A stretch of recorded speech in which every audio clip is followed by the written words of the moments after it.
Anong mensahe ang kailangang marinig ng mga Cancer sa period na to? Pwedeng nangyayari na itong magiging reading o mangyayari pa lang. Kung hindi man para sa inyo itong magiging reading, di baka para sa someone na malapit sa inyo o kakilala nyo mismo. Baka may lumabas na gender, mamaya gawin nyo na lang energy, masculine at feminine energy. Pwede rin naman na huwag nyo nang pansinin ang gender. Hindi ko masasabi kung anong magiging reading, kung positive ba o negative. Depende sa kung anong mapipick up kong energy. Walang masama kung papanorin ng Sun, Moon at Rising sign. Kasi baka alin man sa mga yan ay mag-resonate na sa sitwasyon nyo. Kasi may betrayal tayo dito sa Seven of Swords. So, hindi ko masabi kung ito ba ay third party o friend. Pero isa lang ang direksyon. May someone na aalis, probably yun, nasaktan. So again, tong Three of Cups, either friendship to, na magkakos ng dishonesty, betrayal, or partner, sariling partner, kung in a relationship. Kasi magmumukha tong third party pag kinambayin mo tong dalawa.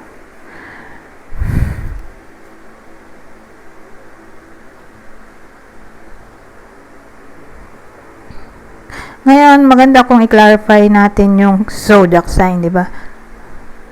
Kung friend, sino? Yung maaaring mag-betray ng trust ng iba sa inyo sa period na to. So, ang friend ay maaaring Virgo, Aquarius, o Libra. Ngayon, kung karelasyon, ito yung possible zodiac sign. Isa sa Earth sign, Taurus, Virgo, Capricorn, Scorpio, Aquarius.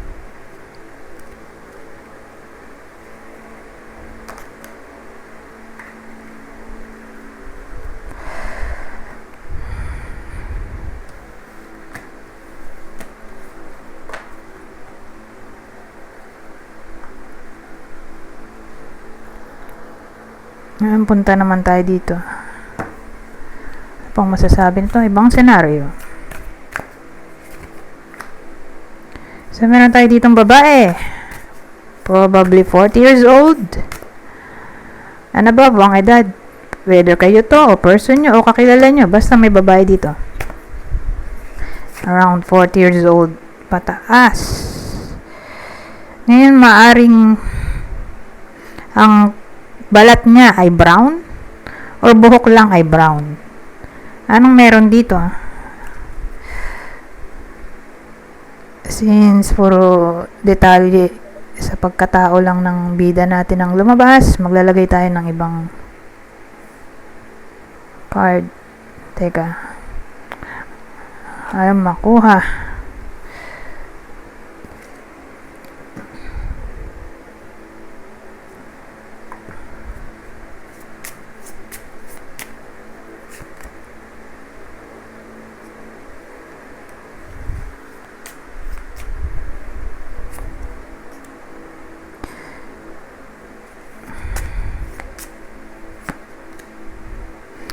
Well, maganda naman ang maaaring mangyari sa buhay ng babaeng to dahil suswertehin siya. Okay? May good change na paparating sa buhay niya. At pwedeng may kinalaman to sa business o trabaho in general.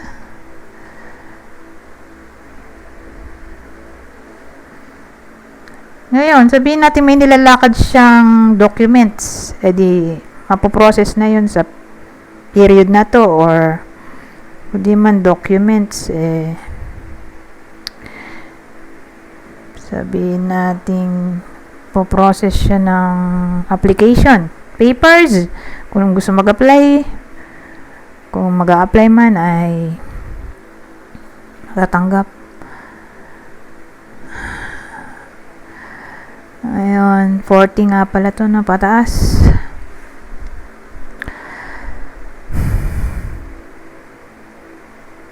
Halimbawa, may case siyang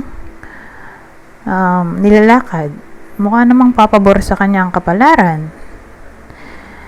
Ngayon, baka pala rin, ibang case ay baka pala rin siya mag-abroad or may someone na ganito itsura na kakilala niya ang baka mag-abroad. Kung di man to tumama literally dito sa taong to, di sa kakilala niya ganyan itsura.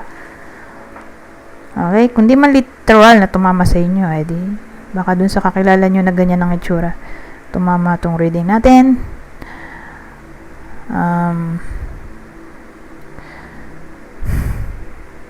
So, promotion.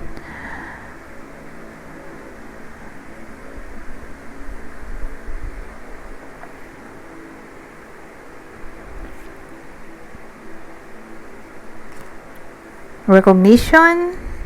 Award, reward. Pwede rin naman. Or, maaaring magkapera siya sa period na to.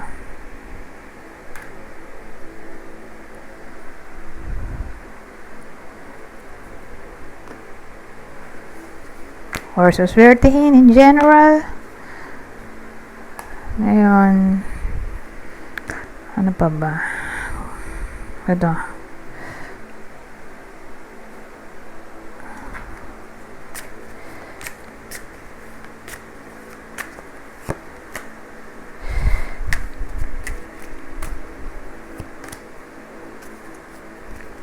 Meron tayo ditong 8 of Swords, baliktad. Baliktad din ang 9 of Wands.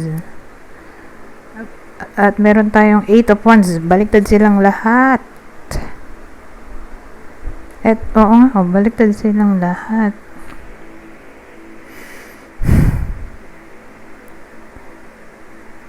So, ang dating sa akin, sa period na to, may someone na magkakaroon ng energy or drive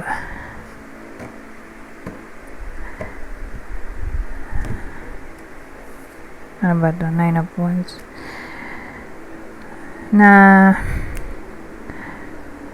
harapin ng mga problema.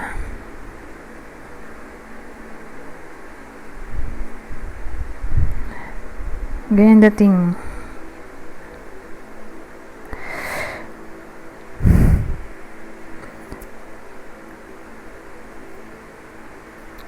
Wala may isip yun lang.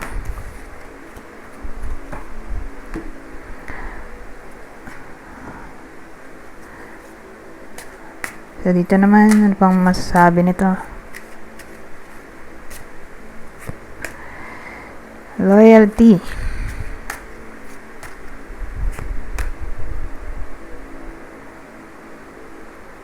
So, saan natin ang loyalty at practicality sa period na to?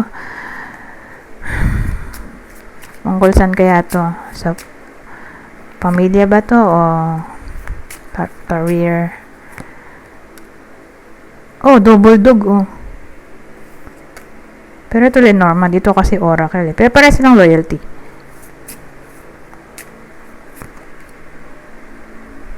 Practical. Ito, ang dating sa akin overall, yung practicality, iwasan ng kahit anong tukso. Yung loyalty ay all about commitment sa karelasyon. Magiging relationship reading to. So, ang practical na maiisip ay lumayo sa kahit anong tukso. Okay? Na pwedeng maging balakid sa period na to. So, tatama lang to sa mga magkarelasyon o kasal. Yung kasi magiging problem dito sa mountain. Ito kasi yung tukso. O any form ng temptation. Kung di man to literal na flirtation, temptation in general. Or kung di man ganun ay all about aggression. Alam mo yan, yung masyadong domineering.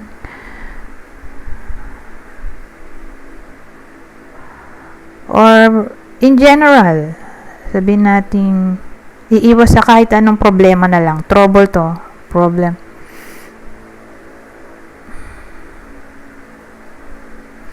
So, yan.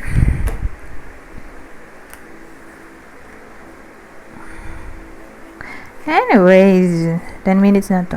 Hanggang dito na lang. Goodbye. For now.